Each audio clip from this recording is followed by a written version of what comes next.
ಯೆಹೋವನು ಮೋಶೆಗೆ, ಇಸ್ರಾಯೇಲ್ಯರು ಅಡ್ಡ ತಿರುಗಿ ಪಿಹರೋತಿನ ಪೂರ್ವ ಕಡೆಯಲ್ಲಿ ಮಿಗ್ದೋಲಿಗೂ ಸಮುದ್ರಕ್ಕೂ ನಡುವೆ ಬಾಳ್ಚೆಪೋನಿಗೆ ಎದುರಾಗಿ ಇಳುಕೊಳ್ಳಬೇಕೆಂದು ಅವರಿಗೆ ಆಜ್ಞಾಪಿಸು. ಅವರ ಎದುರಾಗಿಯೇ ಸಮುದ್ರದ ಬಳಿಯಲ್ಲಿ ಅವರು ಇಳಿದುಕೊಳ್ಳಬೇಕು. ಫರೋಹನು ಅದನ್ನು ಕಂಡು ಇಸ್ರಾಯೇಲ್ಯರಿಗೆ ದಾರಿ ತಪ್ಪಿತು. ಎಲ್ಲ ಕಡೆಯಲ್ಲಿಯೂ ಅರಣ್ಯವು ಅವರನ್ನು ಸುತ್ತಿಕೊಂಡದೆ ಅಂದುಕೊಳ್ಳುವನು. ನಾನು ಫರೋಹನ ಹೃದಯವನ್ನು ಕಠಿಣಪಡಿಸುವೆನಾದ್ದರಿಂದ ಅವನು ಅವರನ್ನು ಬೆನ್ನಟ್ಟಿ ಬರುವನು. ಆಗ ನಾನು ಫರೋಹನಲ್ಲಿಯೂ ಅವನ ಸೈನ್ಯದಲ್ಲಿಯೂ ಪ್ರಖ್ಯಾತಿಗೊಳ್ಳುವೆನು.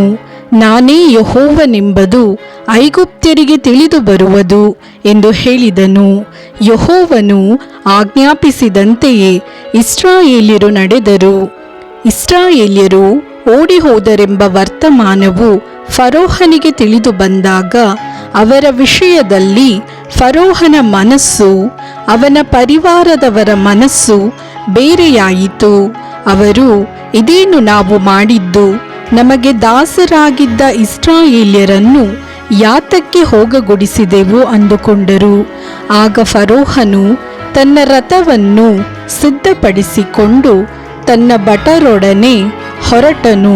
ಶ್ರೇಷ್ಠವಾದ 600 ರಥಗಳನ್ನು, ಐಗುಪ್ತ್ಯ ದೇಶದ ಎಲ್ಲ ರಥಗಳನ್ನು ತೆಗೆದುಕೊಂಡು ಹೋದನು.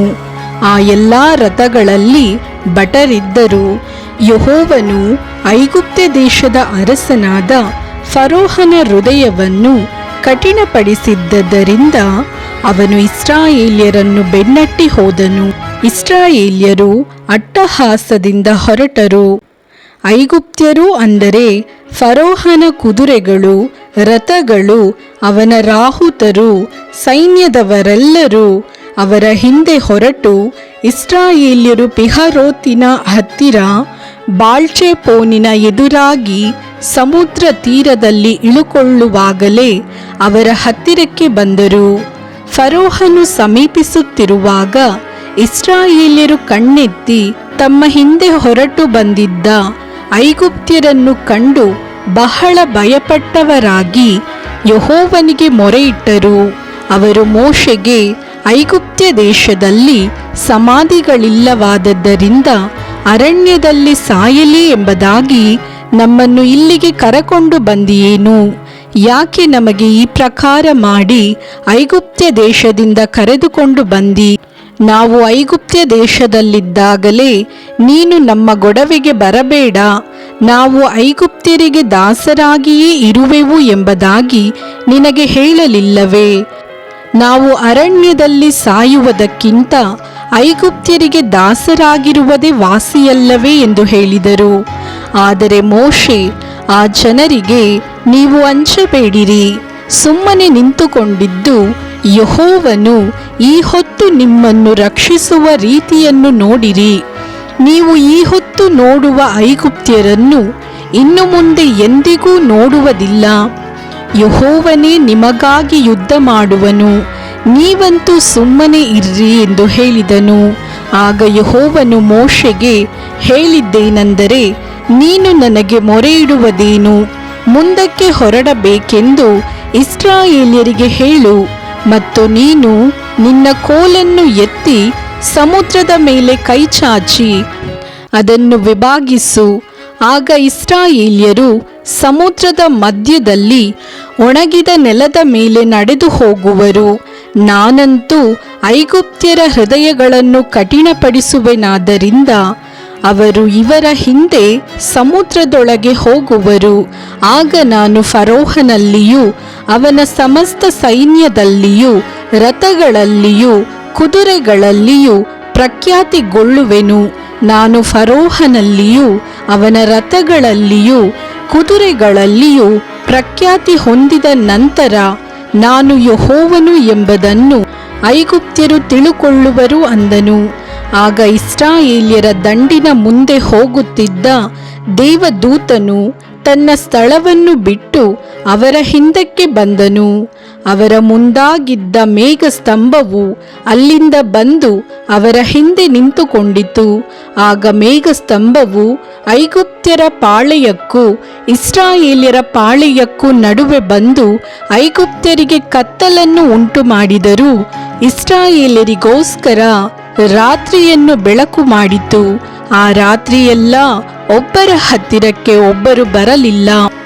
ಮೋಶೆ ಸಮುದ್ರದ ಮೇಲೆ ಕೈ ಚಾಚಿದಾಗ ಯೆಹೋವನು ಆ ರಾತ್ರಿಯೆಲ್ಲ ಮೂಡಣ ದಿಕ್ಕಿನಿಂದ ಬಲವಾದ ಬಿರುಗಾಳಿಯನ್ನು ಬೀಸುವಂತೆ ಮಾಡಿ ಸಮುದ್ರದ ನೀರನ್ನು ಒಂದು ಕಡೆಗೆ ನೂಕಿ ಅದರ ತಳದಲ್ಲಿ ಒಣ ನೆಲವು ಕಾಣಿಸುವಂತೆ ಮಾಡಿದನು.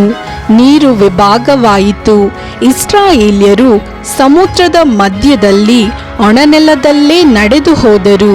ನೀರು ಅವರ ಎಡಗಡೆ ಬಲಗಡೆಗಳಲ್ಲಿ ಗೋಡೆಯಂತೆ ನಿಂತಿತ್ತು.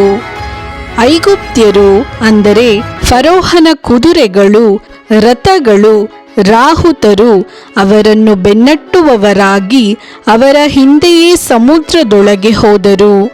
ಬೆಳಗಿನ ಜಾವದಲ್ಲಿ ಯೆಹೋವನು ಆ ಅಗ್ನಿ ಮೇಘ ಸ್ತಂಭದೊಳಗಿಂದ ಐಗುಪ್ತ್ಯರ ದಂಡಿನ ಕಡೆಗೆ ನೋಡಿ ಅದನ್ನು ಗಲಿಬಿಲಿ ಮಾಡಿದನು. ಆತನು ಅವರ ರಥಗಳ ಚಕ್ರಗಳನ್ನು ತೆಗೆದು ಬಿಟ್ಟದ್ದರಿಂದ ಐಗುಪ್ತ್ಯರು ಬಹು ಕಷ್ಟದಿಂದ ಹೊಡಕೊಂಡು ಹೋದರು.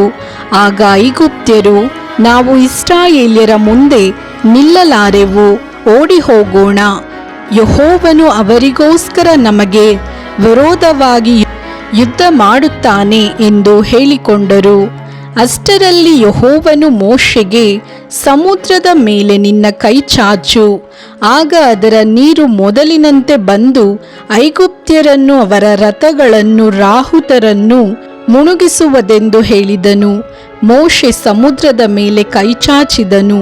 ಬೆಳಗಾಗುವಾಗಲೇ ಸಮುದ್ರದ ನೀರು ಮೊದಲಿದ್ದಂತೆಯೇ ತುಂಬಿಕೊಳ್ಳಲು ಐಗುಪ್ತ್ಯರು ಓಡಿ ಹೋಗುತ್ತಾ ಅದರ ಎದುರಾಗಿಯೇ ಬಂದರು. ಹೀಗೆ ಯೆಹೋವನು ಐಗುಪ್ತ್ಯರನ್ನು ಸಮುದ್ರದೊಳಗೆ ಕೆಡವಿ ಬಿಟ್ಟನು.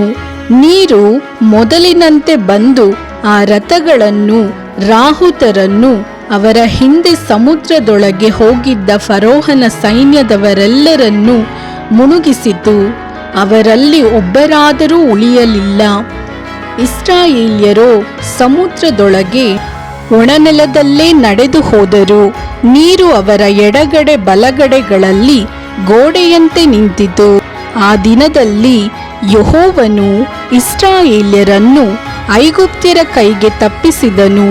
ಐಗುಪ್ತ್ಯರು ಸತ್ತು ಸಮುದ್ರ ತೀರದಲ್ಲಿ ಬಿದ್ದಿರುವುದನ್ನು ಇಸ್ರಾಯೇಲ್ಯರು ಕಂಡು ಯೆಹೋವನು ಐಗುಪ್ತ್ಯರಲ್ಲಿ ಮಾಡಿದ ಈ ಪರಾಕ್ರಮ ಕಾರ್ಯವನ್ನು ಇಸ್ರಾಯೇಲ್ಯರು ನೋಡಿ ಯೆಹೋವನಿಗೆ ಭಯಪಟ್ಟು ಆತನಲ್ಲಿಯೂ ಆತನ ಸೇವಕನಾದ ಮೋಶೆಯಲ್ಲಿಯೂ ನಂಬಿಕೆ ಇಟ್ಟರು.